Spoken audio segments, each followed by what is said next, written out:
За или против жените на ръководните постове? Против. Аз съм за. Що? Защото жените са султан на живота.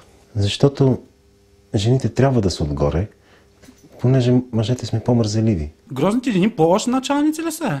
Всички началници са лоши и зли хора. Аз сами, ако стана началник, най-вероятно ще стана по-лош и грозен. А красивите камикадзета по-зле ли се разбиват в корабите? Жените лесно ли вземат решения? Единственото лесно за една жена е да ти вземе парите. Лесно взимат трудни решения, но трудно взимат лесни решения.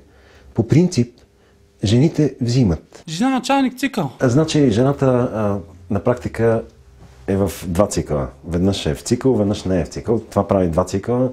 Единият по 5 дена, другия цикъл е 25 дена. Зависи кой цикъл.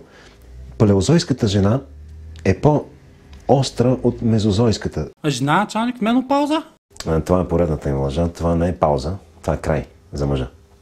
Преобладават бръчки, основно по меката тъкан. Възможно ли е сексуален тормоз? За мен работата е сексуален тормоз. Сексуален... Може ли да дефинирате тормоз? Защото за мен всичко сексуално не би могло да е тормоз. Коя е любимата ти книга е? Самотна къща в прерията. Моята любима книга е Една жена на 40. Подмазна ли ако всеки ден носиш кафе на шефката? Последното кафе, което купих на жена, беше на майка ми, когато бях втори клас. Според мен не. Аз лично и краката им масажирам. Справят ли се с домакинската работа успелите жени? Справят се колкото Вили Вуцов с Достоевски. Естествено, сред прахта в кухнята винаги можеш да намериш пилешко бутче от някой ресторант. Как изглежда жена на ръководен пост? Справедливо незадоволена.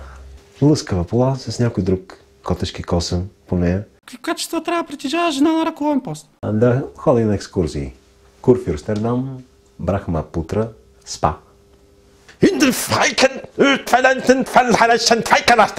Прощавайте, но не говоря немски. Извинявайте, само искам да ви попитам, вие от кой край сте? Те, ако те интересува, калач.